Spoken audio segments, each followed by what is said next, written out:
another episode of the DIY Creative Podcast. I am Senator Jaiz. Friends call me Aben. You can call me Aben. This is episode 41, and we have a treat. What you were just listening to was the song Oundy by our guest today, artist known as Tie Dye Beats. Joe, how you doing? Very good. Thank you, Aben. Yeah, very well. Thank you for having me. Yeah, you know, the pleasure's all on this side. So everybody can kind of just catch up. Why don't you tell everybody a little bit about yourself? Yeah, sure. So I produce hip hop music predominantly. I'd say I kind of sit across a few different subgenres in a way. I'm basically learning as I go with this music stuff, somewhat along the journey. Started a couple of years ago. I'd say I kind of wear my music on my sleeve in a way. People say you wear your emotions on your sleeve, but I'm kind of trying to put my whole journey out there for everybody to see. The gritty, the absent times, the good times, the releases. I want to try and capture that whole thing. So really, that's a little bit about me in a nutshell, and I guess how it translates into my music. How does Austin Powers say? No, this is me in a nutshell. Oh, I'm in a never mind. We're not going to go down that road. So I heard this little bird came on my shoulder, was talking to me, and said that there is this thing called Wise Eyes. Wise Eyes, yeah. So what's about what is all this Wise Eyes stuff about? That's going to be my second album, Wise Eyes, released just over 2 months ago now. It was a very fun album to make, darker than anything I've kind of released before. Took some influences from some of the darker corners of what I like. And really, that was Wise Eyes was the album to try and get me out of a bit of a rut from last year. So yeah, I'd say it potentially is the reason that I'm still releasing music consistently at the minute, because it was that important to me. I had to get something out there. Yeah, we want to let people know about your latest releases. So there we go, Wise Eyes, and that's perfect, available across platforms. You can even get it on YouTube. It's you can. There's even a badly edited video on YouTube just for you to see as well. Well, that's in the beholder, right? I mean, was it? Indeed. Indeed. Sometimes art isn't perfect. Indeed, absolutely. The best art isn't actually. I agree. It's like, hey, you can be a pop star, you can be an artist, right? Hey, I think I'll choose artist. Exactly. Pop star looks a little bit stressful. Yeah, and you don't really own yourself anymore, do you? Exactly. Yeah, exactly. It's a scary thought. That's never a fun thing. Pop stardom can actually be compared to a light, and I want to put light in quotations here because I'm not making the big statement here, but it can be a form of corporate slavery. Absolutely, yeah. Absolutely. That's what I love about being an independent. Yeah, it's the freedom. It's the freedom. Exactly. I think being independent, you've got to prop yourself up sometimes, but learning to do that is what makes it important. I think you were talking about on your last episode about the industry and how you basically are on a loan and you can't even pay that loan back until you've made them that money. Yeah. That scares me. And, in the early days of an artist, I can see why people get sucked into that concept and why they'd want to go down that route. But yeah, it's corporate slavery, 100%. I was reading an article recently, and it was and I'm doing this to myself yet again. I always say, don't bring stuff up unless you can actually remember what you're talking about. But I still do it. And it was a very famous band, and it was their make or break album, and then they made it. But you know what? Let's just act like I didn't read that.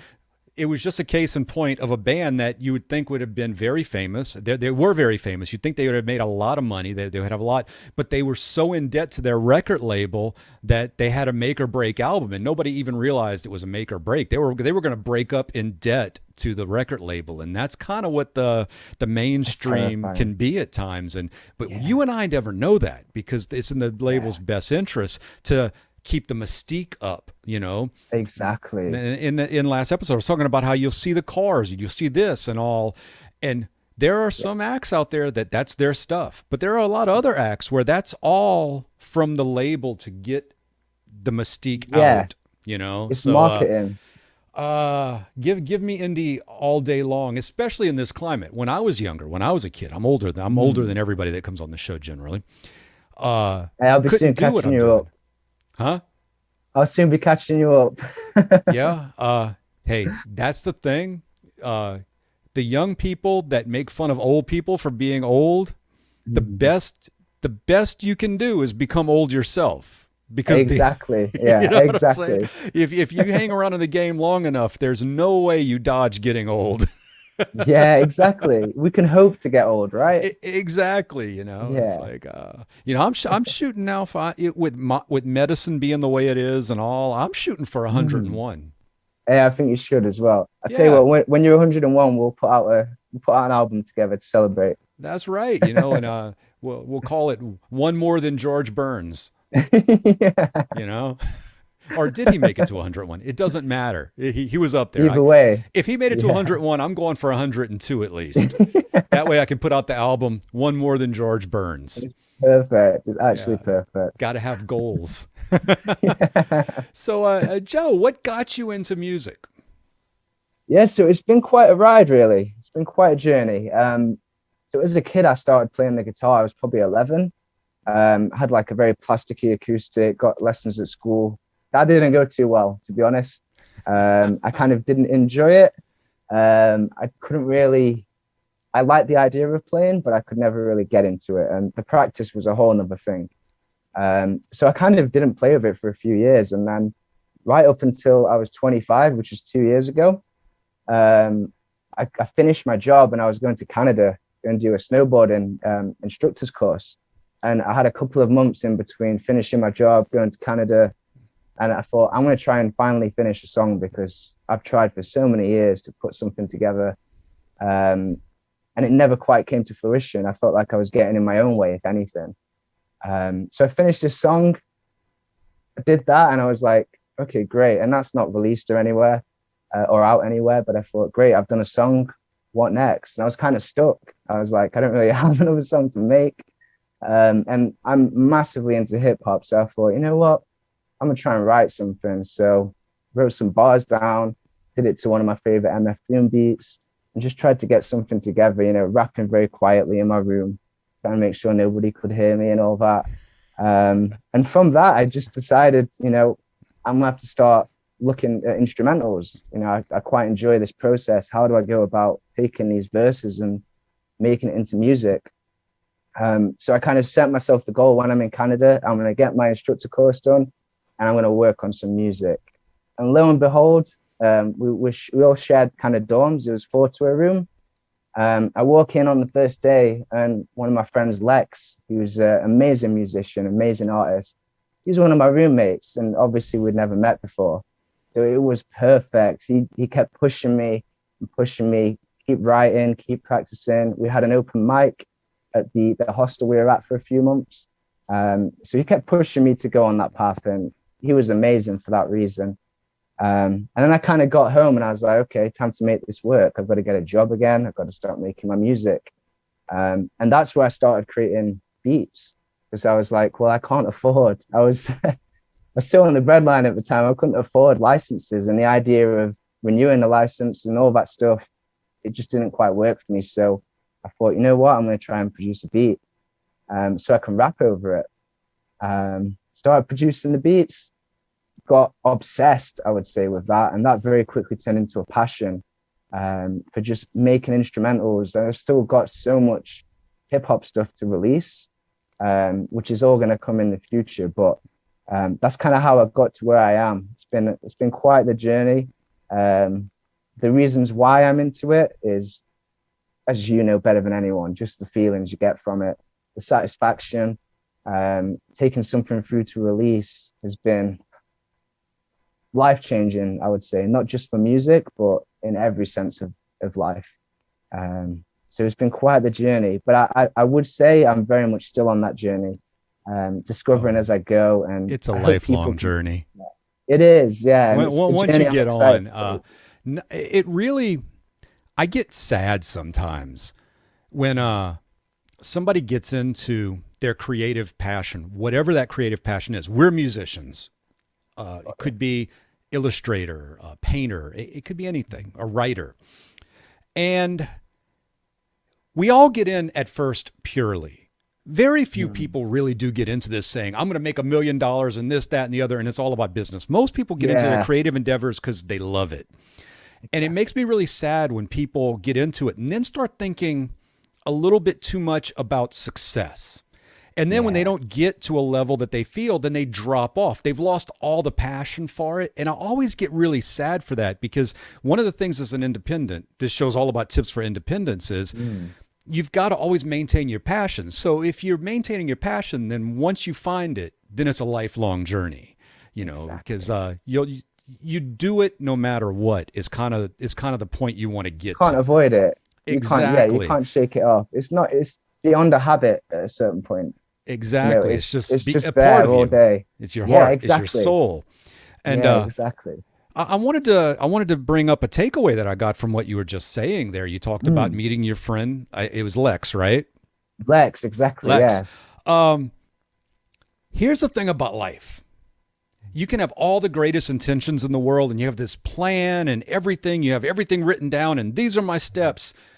But you've always got to keep your eye open, because the truth is you never know where your next inspiration is coming from, where your next idea is coming from, where the next person that comes into your life is going to come at you.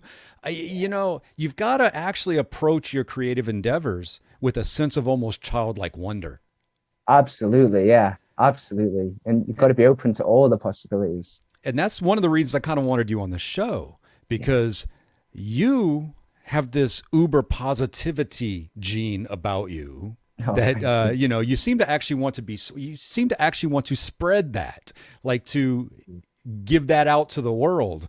And that's actually a wonderful thing. That's, you know, to be in that mind frame, that mindset of positivity.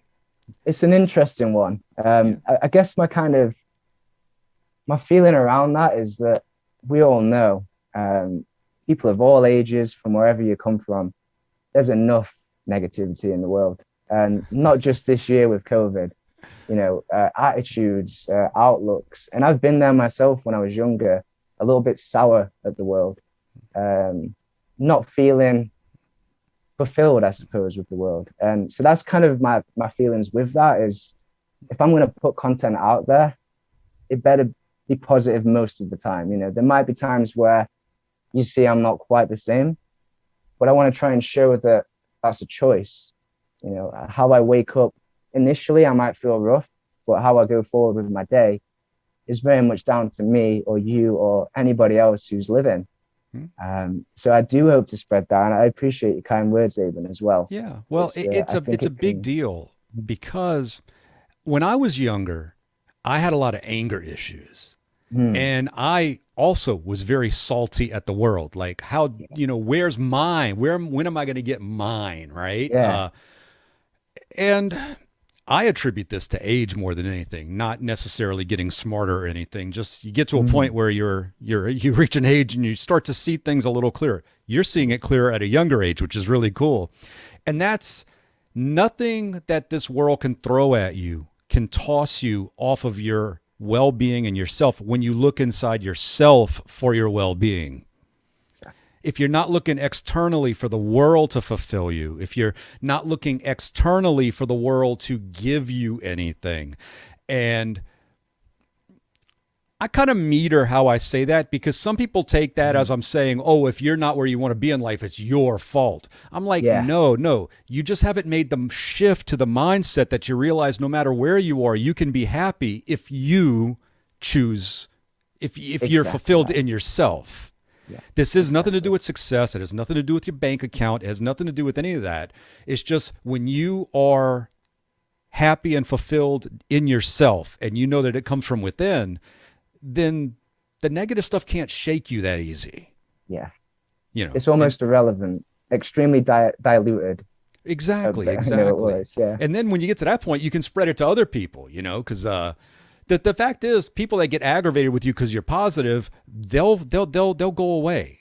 And then you'll be Yeah. left with with your core, with your tribe, with your people, and then they build off of you, So it's the key is not to look to others or to the world to make you happy. The key is to Mm. spread your happiness out to the world. Exactly that. Yeah, exactly Yes. that. And you've also got to, I think within that, you've got to be open to the fact that some days aren't going to be great. Oh yeah. Talking about Wise Eyes, that album exists because I had a dark year last year. Absent on social media, just kind of dwelling away, spending too long on things that don't really need my attention. I actually was like, man, he just disappeared because you were Yes, there, and yeah, then boom, you weren't there for so long, and then you came back. yeah. It's a good few months, good few Yeah. months, yeah. And I think those kind of times as well, it's been a learning experience trying to understand how to not let that happen again, how to not let things overwhelm you, because Lord knows it's so easy these days. I mean, I've been in lockdown in the UK for the best part of a year now. We've come out a little bit, and you see it everywhere. Mental health is suffering for it. But what I've kind of learned is, and it's kind of dumb saying it because it's like, why would you shut off the one thing that made you happy in your darkest time? Sharing music, putting stuff out there. It's funny how the mind can work when you're not at your best. Well, I try not to get too deep into things not Mhm. musical and not creative on this show, but I Sure, firmly believe that we all are in touch with something bigger than us. I agree. Yeah, And the thing is, though, is there's a filter right here that keeps us from touching that bigger thing, and that's our ego. That's our mind. Our yeah, mind can play these amazingly horrible tricks on us. very And when you get complex. into that loop of negative thought and this and that, and it kind of builds and builds, you kind of have to clear out the cobwebs and realize, Yeah, wait a second, that's not the real me. That's just my mind. That's the self-talk. That's the part of me that internalized everything that everybody's ever said about me or that I've said about myself, and you have to get past that. And sometimes you do have to take a step back and like, let's break through that wall and get back to real. yeah, exactly. And the conversations you can have with yourself, like even just taking, if it's 4 months away from Instagram, I'd say for a month of that towards the end of the break, I was more wrapped up in the idea of people being like, oh, he's back again. I wonder when he's going to go next time. That kind of thing. Oh, here he Right. is. I'm sure he won't be here for long again. And just by thinking like that, suddenly there's 4 weeks gone by. And you're like, wow, I could have been on there right now, just doing what I want to do. Why have I tied myself up in these knots? And you kind of bury things deeper and deeper. But I hope as well, going back to the positivity thing, that's something I can help cure in people because I see that in a lot of people my age. And the last thing I want is for people to look at me and be like, oh, he's just trying to be positive all the time. Like it's not legitimate or anything like that. It's more about everybody has this side inside of them, Right. um, and they can choose to put it out. And there's so many people, as you probably know, I've heard you talk about on this podcast, who have these passions, or maybe it's not quite a passion yet, but they have a love for something like music or taking videos or editing or whatever it is, and they don't start.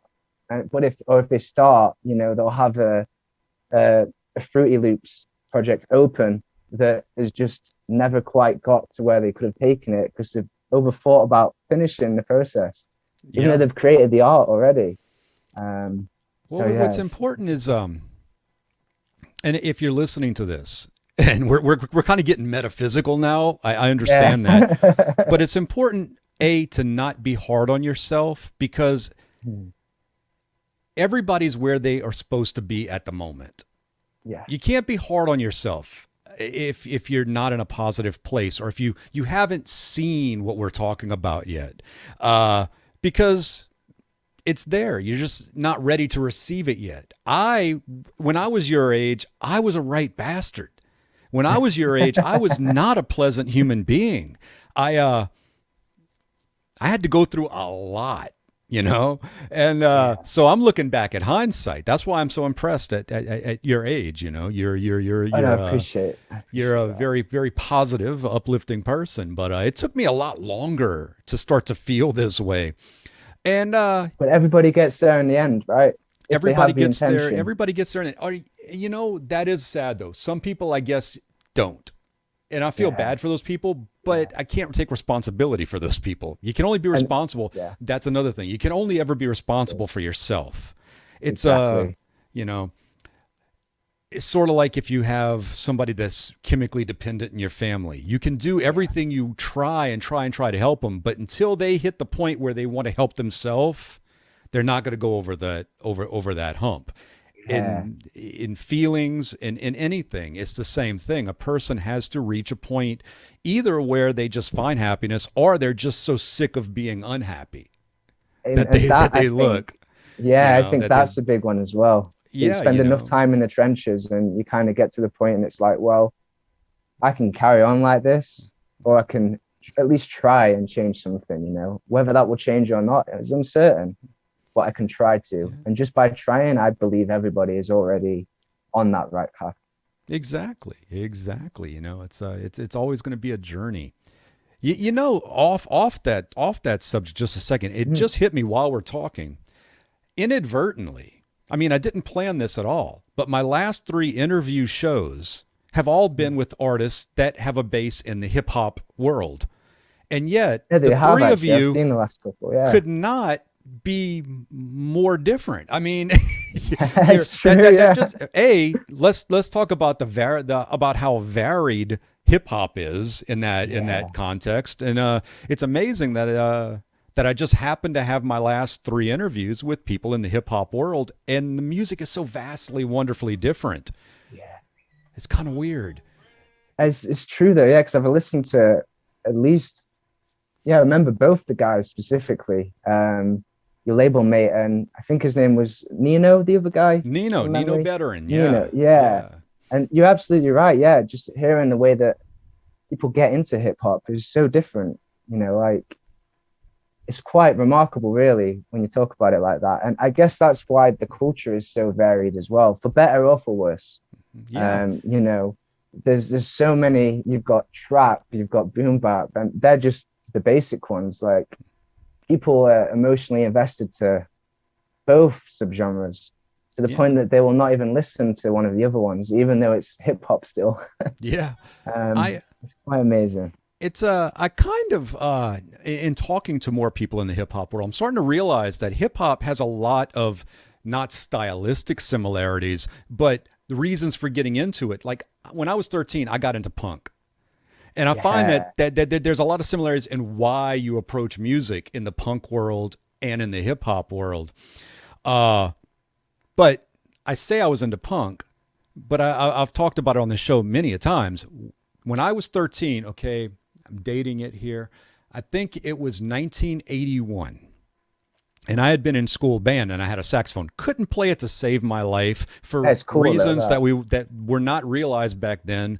There was no way I was going to wrap my head around reading music back then. sure, You know, sure, now we know things that are not getting too deep into that. But sure. so I had this useless saxophone that in somebody else's hands would be very useful.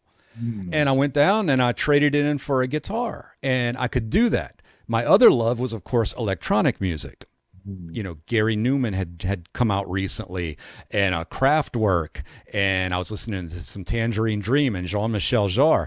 Problem I love is, Jean-Michel Jarre. a 13-year-old kid can go and trade in a saxophone and get a guitar, but a 13-year-old kid can't go trade in a saxophone and get two or three $2,500 to $15,000 electronic instruments. So let's talk about the great equalizer in today's world. Oh wow, But yeah, yeah, getting into punk and the visceral just rawness of punk, I see that a lot of that style, it not stylistically, but a lot of the angst or the artistry is the same reason why yeah. people get into hip hop. It's the rawness, it's the realism of it, and I think that's kind of cool. I think it's kind of cool. I think we spend so much time trying to find our differences with everybody that we don't Mm. ever actually look into the similarities with Exactly, everybody. yeah, You know, because exactly. I mean, with the exception of like the Death Grips or something like that, or some of those bands, or you're not going to find a lot of crossover between the punk and the hip hop world, and yet they're so similar in at least origins. It's true. Yeah, it's very true. And you can kind of, I think in the future, there's going to be more crossovers in that way. If Man, you wouldn't that look be at like, great? Yeah. it'd be amazing. And truth be told, I'm trying to find, subconsciously what that might be, because I think there's a lot of space that hasn't been explored yet. But I think that's going to become a bigger thing. I think people are going to collaborate from different genres more. And Yeah. I kind of struggle with genres as well. I'm not very literate when it comes to genres. Genres are a black hole that kind of They're need to be scary. destroyed. And I didn't realize how bad it was until I started reaching for Lucidity, till I turned Reaching for Lucidity Yeah. into a record label. And I talked last episode with the struggles that me and Jeff go through because we don't make what you would call normal genre music. And yet the services that we use to distribute our music lock us into genres. If you go look for some of my stuff, it's very experimental. It's ambient. It's electronic, jazzy, kind of post rock for stuff. sure. So I've got all these terms that I can tell you, hey, that's what my music is like. And then I go to release it and I'm stuck putting it down as electronic. I can't really put it down as jazz because it's not really jazz. I can't. There is no ambient on the service I use, which is crazy, by the way. When I heard you say that, it's nuts. So if you'll go find some of my stuff online, a lot of it gets grouped in with dance music. So could you imagine a person's looking for something, a house beat or something like that, and they run across my stuff? Their first instinct is going to be, this is shit.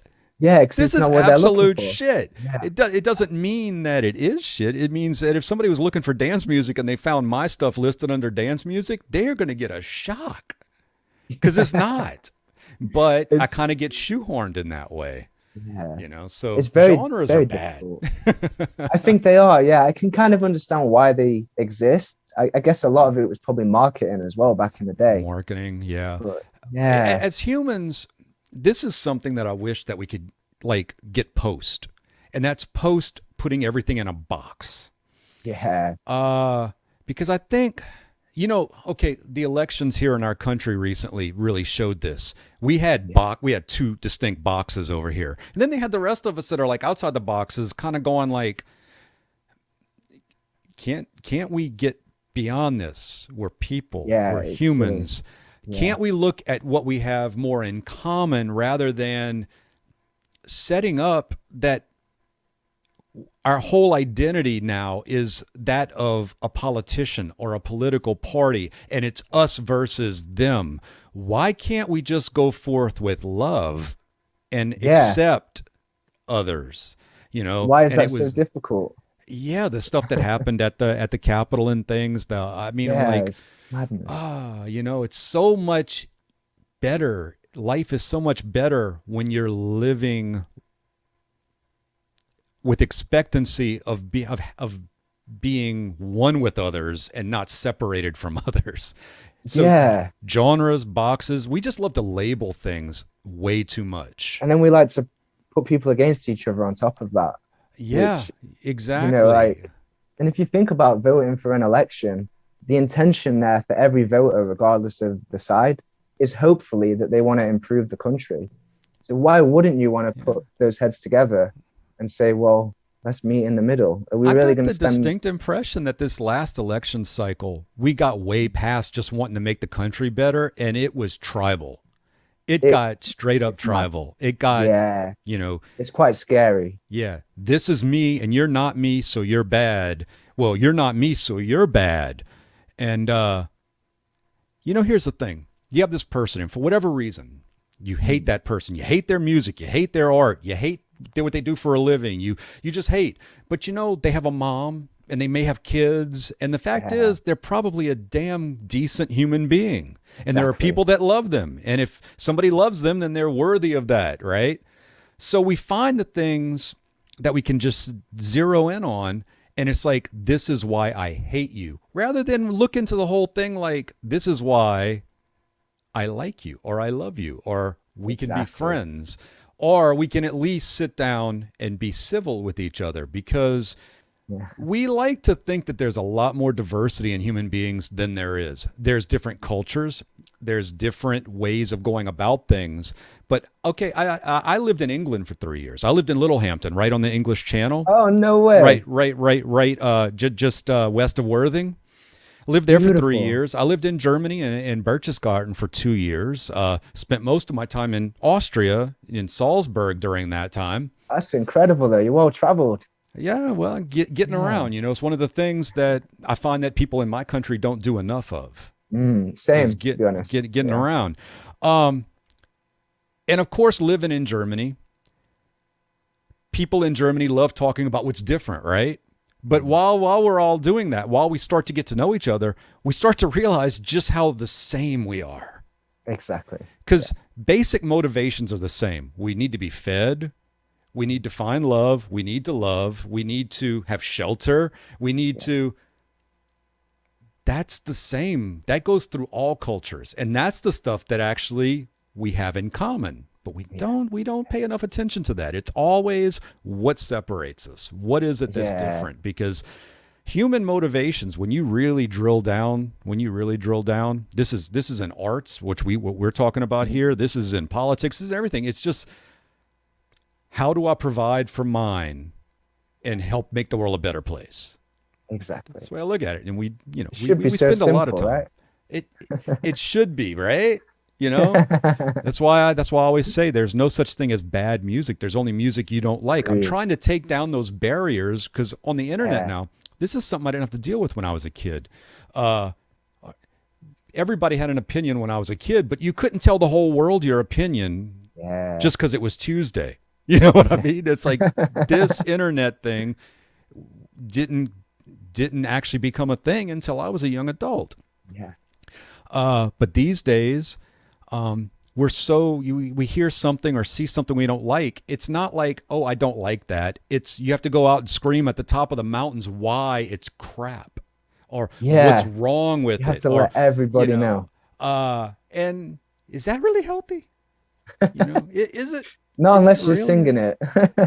If you put it into your Yeah, singing, then you could probably get some good results. But yeah. Put a diss track out, man. yeah, But so that's true why though. that's another reason. That's exactly why I wanted you on the show, man, to talk Yeah. art and positivity.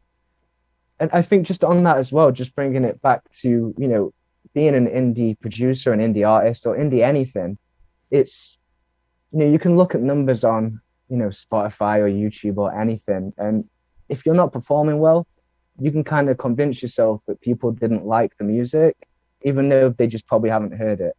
Right. And I find that to be, it was a trap for me early on. I've slowly got better at it with every release, but, it's a similar thing. You get fixated on that, and then you suddenly think that's everybody's opinion when the opinion wasn't even formed either way in the Well, first place. that's very telling, because this is something that I've picked up over the years. It's like Mm, we're all narcissistic to a point. sure. There's of Yeah. course a point where it becomes unhealthy, but here's the thing: we're living our life, right? So we have a movie in our head, and that's our movie. Everybody else that we come into contact with is just a player in the movie in our head. Now, here's the thing. They each have their own movie playing, right? But you're just a character in their movie. You're not the same. Their movie is not your movie. And I put this down to, okay, I've been married to my wife, Faith, Effie. On July 1st, it'll be 32 years. Congratulations. Thank That's you. incredible. Thank you. And I had to come to the realization a few years back that she's just a player in my movie and I'm just a player in her movie. Even after 32 years of marriage, I don't have any real great insight into what her movie is. And she has no real insight into what my movie is. That's why we can, after all these years, this is why we can still get into disagreements, because what I'm thinking, what my movie's saying to me is not what her movie is saying to her. So And we're wouldn't coming it be at it. boring if it was? Exactly. So Yeah. it's so easy to, like you said, this song isn't getting a lot of play, or maybe there was a passing comment from somebody, And we're Mm. all thinking that people are thinking about us, but it's really freeing when you start to realize that people don't care about you at all. Yeah. And it's not a negative thing. They're just in their movie, and you're just a character in their movie. And you're just a person on the internet. You're not a person that they go home to at night. You're not a person they deal with at work. You're not a person that they have beers with after work. You're just a dude on the internet that makes music. So you can't expect to be a major character in their movie. They're not thinking about you. All this negative stuff that you build up in your head about, oh my God, they hate this, they hate me. They actually don't have an opinion. Exactly. Yeah. Exactly. And that's a beautiful thing. They're just living their movie. It's very relieving, extremely relieving. Yeah. And I don't think how the industry is set up today particularly helps that. Because, Instagram, I mean, that's my primary social media. It's how we met. I don't really like this word, but it's about clout, or it's perceived to be about clout, when in reality, people just want to share what they're doing. They just get wrapped up in a follow account. And, they think, if I don't have X amount of followers, how could I possibly make music that's this good as, I don't know, Eminem, for example, Right. to go right out there. And it's scary. It's scary. Well, if there's one thing I could tell people in the independent arts community, no matter what you do, is A, you can never compare yourself to anybody else because there's only one you. And B, you talk about follower counts. And okay, I have my follower count right now. Out of that follower count, there's a handful of people that I tend to interact with on a regular basis. Yeah, Let's call them internet acquaintances. Let's call them internet friends, friends light, right? Because like I said, we're just connected on the internet. I can never get to the point where I devalue those people. I can't devalue you. We have a relationship now, but so many people are so caught up in increasing their follower count, which doesn't necessarily increase their interaction or getting to know anybody else, that they devalue the people that are there that are actually interested. Because you can't. How rude.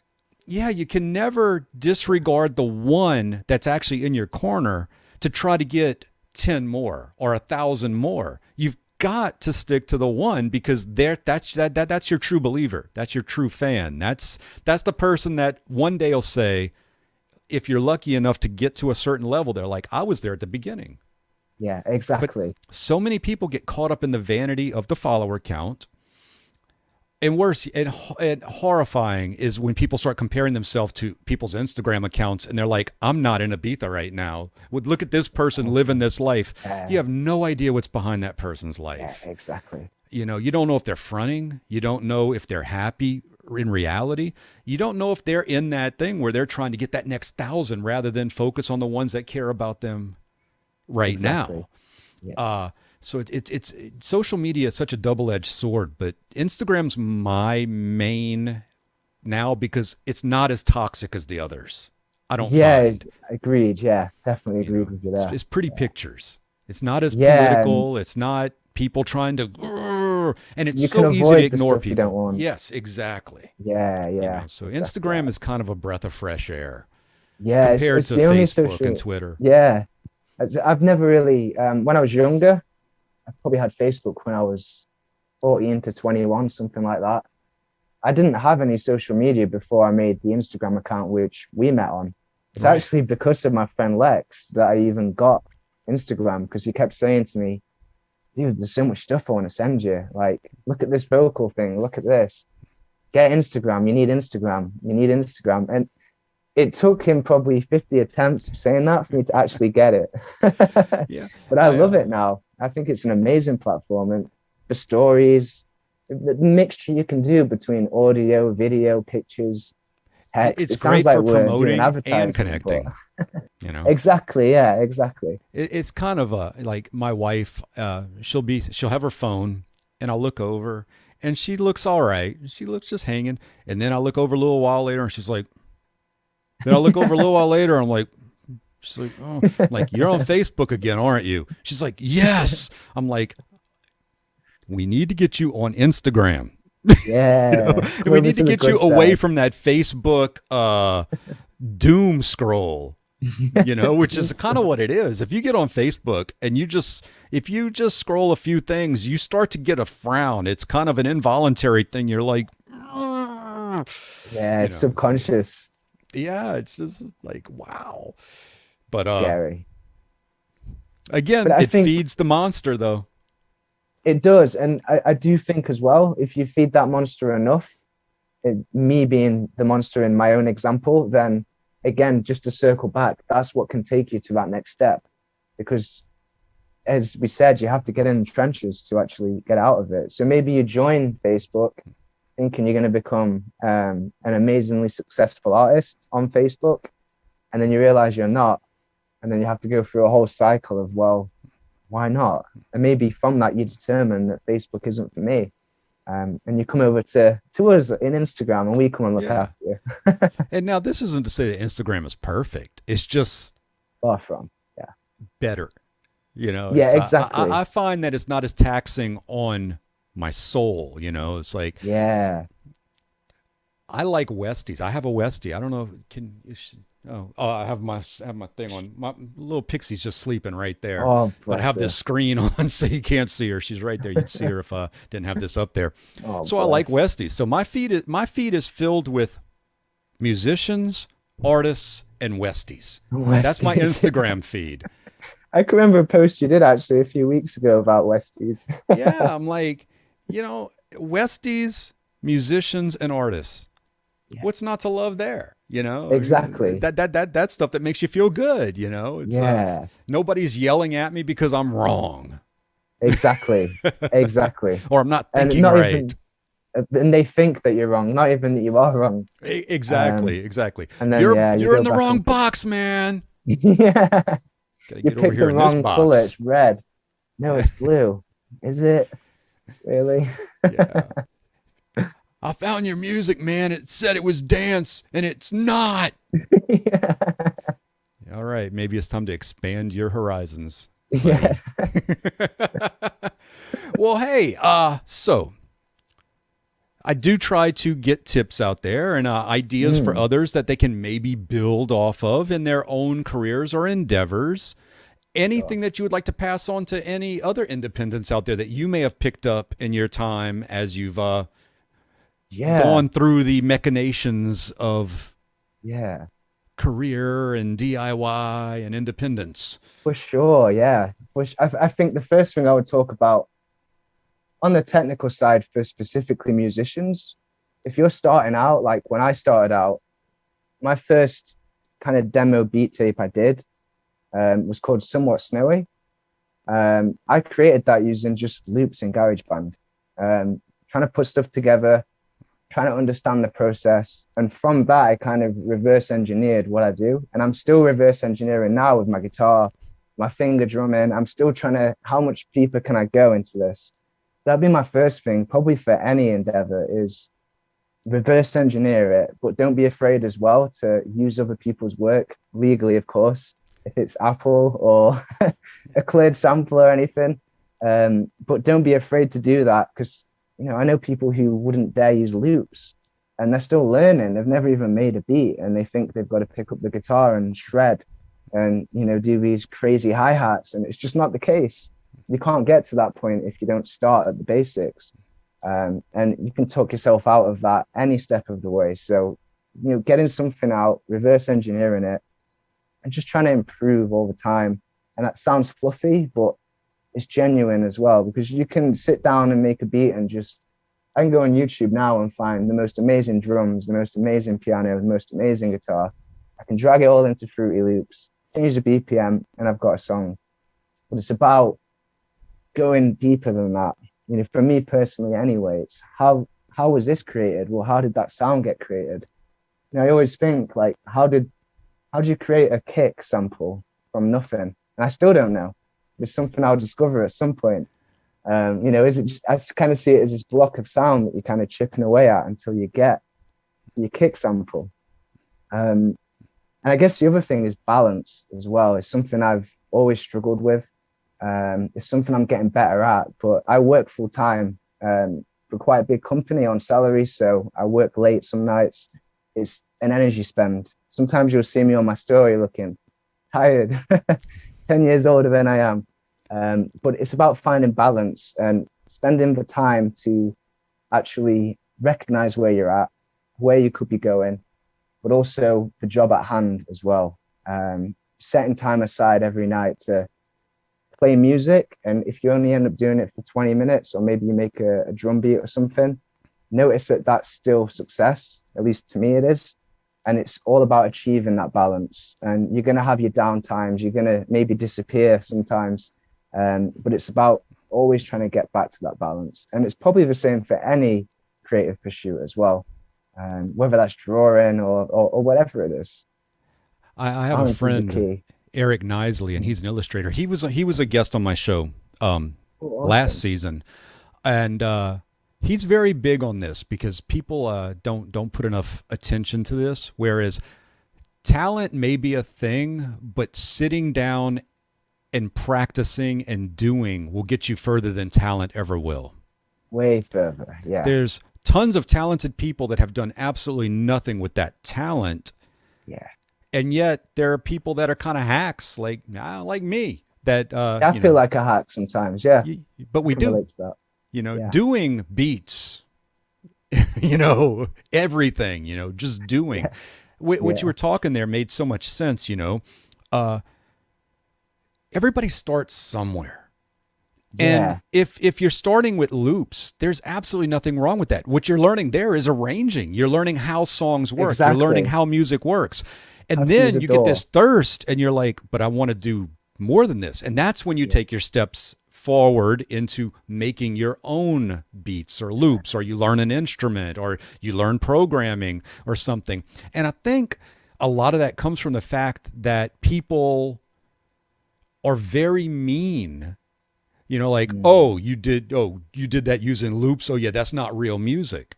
Or they'll say nasty things like that. But the fact is, this is where it comes in. You got to find that part inside of yourself and go forward. Ask the question, is this person that just told you that, is it Quincy fucking Jones, or is it some guy that's never made a piece of music in his life? Not that that really matters, because you have to be willing to tell Quincy Jones, F off, I'm just starting, man. but it would have a little bit more validity coming from Quincy Jones rather than some guy that's never made music. You also have to take into effect, especially with the internet, a lot of people that are going to comment and try to tear you down and try to tell you that what you're not doing, or telling you what you're doing is not right. They may be failed at what you're doing. Exactly. They're the ones that didn't start. Yeah, they didn't start, or they're that guy that picked up the guitar and is like, oh shit, I can't play this, and puts it down and never picks it up again. Guitar's hard. You play guitar. Guitar's hard. You get to a point where you get to a point where you're like, oh, I was taking this way too serious. Now I can play, But you have to go over a hump of practice and learning. And this is even if you play by ear or if you know music or what have you. So you never know where that person is coming from. Maybe he's being mean to you because you're doing and they never did. Exactly. Yeah. So you have to find that center. It's here. Yeah. It's not external. Exactly. You can't let them. Do you know Zay Frank? I don't know. Okay, no. He does these. He used to do these incredible videos. I think he runs BuzzFeed now, and he only does like these crazy little animal videos now. But he used to do these videos where he just talk. And one of his best. Look this up. Anybody listening, look this up because it's very important. It's called "Don't Yuck My Yum." You can find it on YouTube. It's Don't Yuck My Yum. It's one of Zay Frank's videos.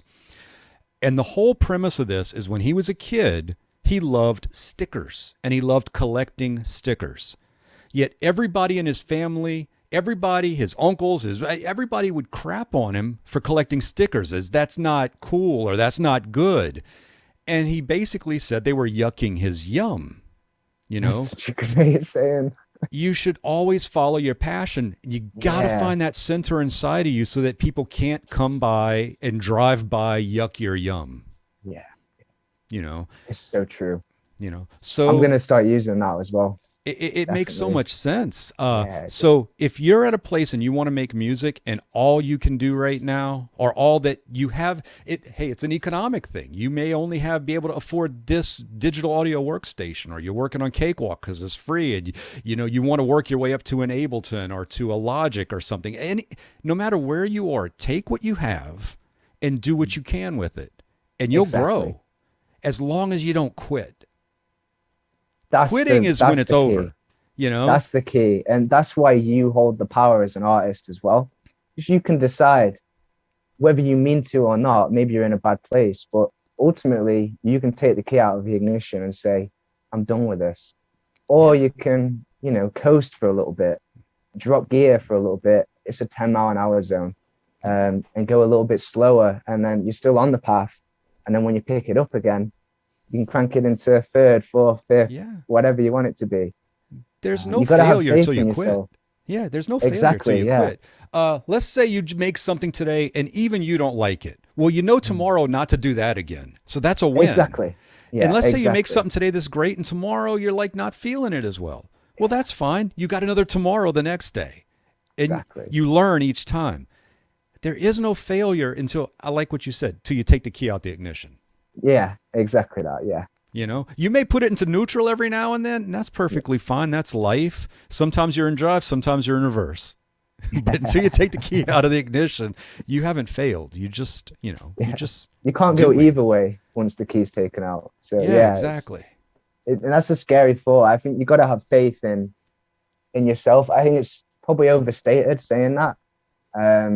But I think having that belief in yourself, like whether you made the song with loops or not, if you like it, be so proud of that. Like you've created something that you like. That means you built that based on other things that you like, which means other people may like it. But if they don't, you built something. Yeah. To me, that was just the coolest thing. Like just getting these garage band loops, and still a couple of those tracks are my favorite songs I've made. And And it that just makes felt sense. like, yeah, exactly, Yeah. yeah, It's amazing it's kind of feeling. funny because the way I perform in the way things are today, I'm a solo performer. So Mm-hmm. I make my tracks, I make my albums, I chop my stuff up, I put it into my iPad where I can Mm-hmm. manipulate things. So basically when I go out and perform, I've got my guitar and I'm DJing while playing guitar. I'm DJing my music while playing guitar. I'm triggering stems and things to get my music out there, because if I had a band to play what I'm playing right there, none of us would ever make anything, because you can't there's not a lot of money out in So performing true. these days. So Yeah. if I can go out there and do it myself, but I've run into so many people saying weird things. Like I'm sitting there Mm. playing my guitar, but they'll be like, "Oh, but that's electronic stuff." So discounting me, right? Or I'm Ah, like, yeah. and I rebuttal that every now and then if I feel like arguing. I'm like, "Well, do you ever go to a dance club?"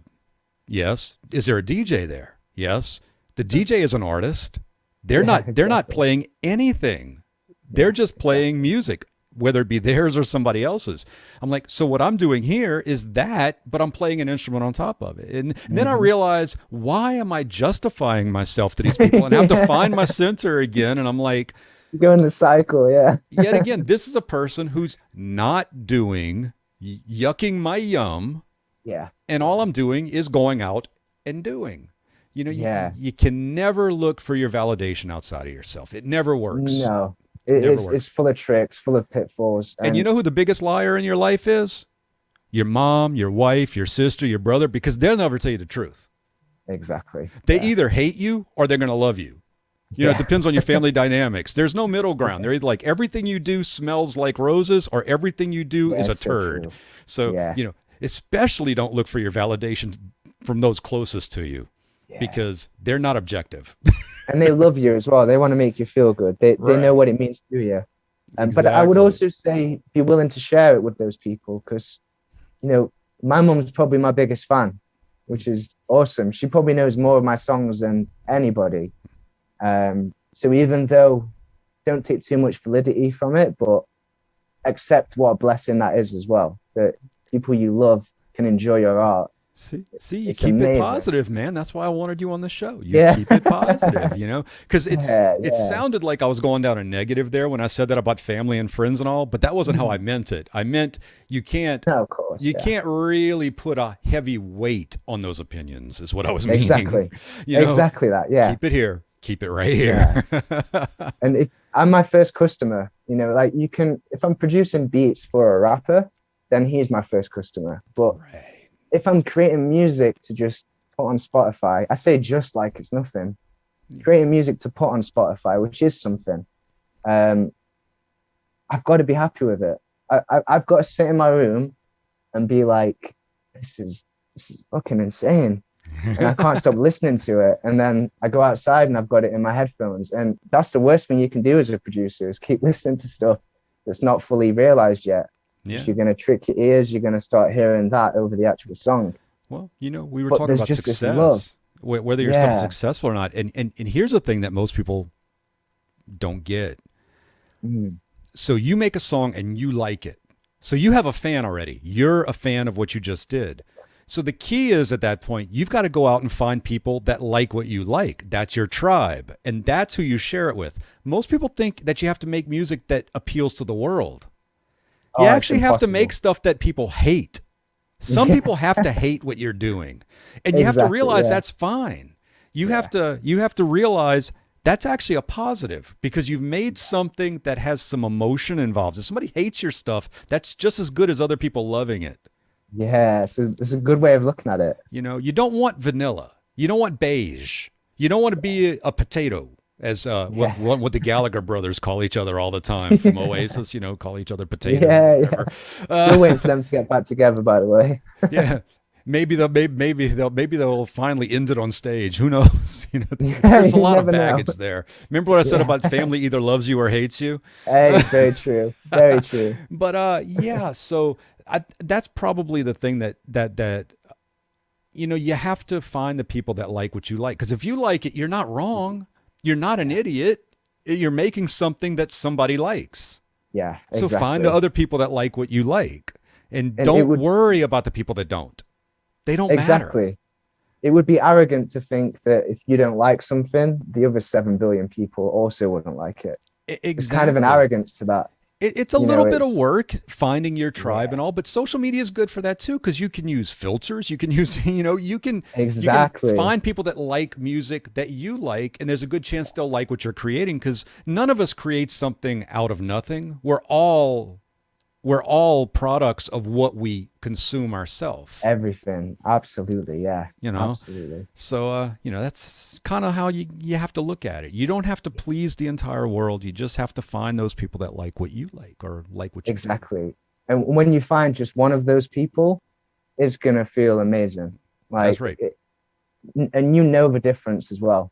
Mhm. You really do know the difference. When you find those people, it's like I wouldn't even call it, well, I guess it is validating in a way. It's refreshing more than anything. It's Yeah. like, oh, you know what? I'm not the only guy that likes this type of music. and That and that's sample wasn't too weird for everybody, exactly and yeah, right all these here in Raleigh conversations you have. we have a big thriving noise scene which I'm a part of. Mm, uh as a matter of fact, I just started a side project, Souls Leak Liquid Silver, and I put out a noise album. I enjoyed that very much as well. I appreciate that. Yeah. But you have to understand, I had to understand. I wouldn't have put it out if I didn't understand. Mm, It's noise. It literally is not what most people consider music. So that's only going to appeal to people that know that noise yeah, that like exactly. Merzbow from Yeah. Japan, and things like Yeah. that. But they're out there, so have to find them. Just That's gotta my find job them. now. Yeah, exactly. And Yeah. creativity is a wild beast, and you never wanna tame it. You don't, and you don't want to overwork it either. I Mm. think I've struggled with that maybe a little bit. I say in my early days, I'm still in my early days, I Yeah. think, but Yeah. Wait, well, when not you're talking to me, earlier. I kind of have this little like laugh in the back of my head. I'm like, man, you just got out of diapers last week. It just feels like, it's only been like, it's not even been 2 years since I started releasing music, but it feels like it's been feels like it's been 10 years. Yeah. It's like, it's kind of weird for me to think back to before I was 25, and the fact that I had like this guitar next to me that you can't see, and all these things, and I just never clicked with them. I always wanted to. You know, I was into artists like Mac DeMarco, for example, an incredible artist, beautiful on his guitar in every way. And I felt like every time I picked the guitar up, I was trying to sound like him, because that's who inspired me. And because of that, you just beat yourself into submission. Next thing you know, I'm playing 10 hours a day on RuneScape or whatever game I'm into at the time. It'll creep up, man. But if I can give you any advice, which I'm not qualified to give, what you just said, it's been 2 years. Don't let it rush too fast by you. Savor it. Yeah. Because you're never going to get the first 2 years back. You're never going to get the third year back. You're never going to get the fourth year back. So never think future. I mean, have a plan for the future. Sure. And try not to think past too much, because there's nothing you can do to change the past, and you can have every plan in the book, and it's good to plan, but still the future's not here. All you got's today. So exactly that. You know, don't ever let it go by without savoring it. I completely appreciate that advice as well, because I think it's so easy to do, like a good meal. You sit down and you soon through the best bits that you like the most. But no, I think that's good advice. I used to know this kid online. You only go through it once. Yeah. I used to know this kid online, and it was literally a kid. This was in the early days of podcasting, because that's how I got. That's how I technically got my start here, because I got signed on at Pod Show Mevio doing the indie music blast back in the day. And there was a kid, and he went to one of the podcast meetups. I think it was it may have been the first one. It was in Ontario, California.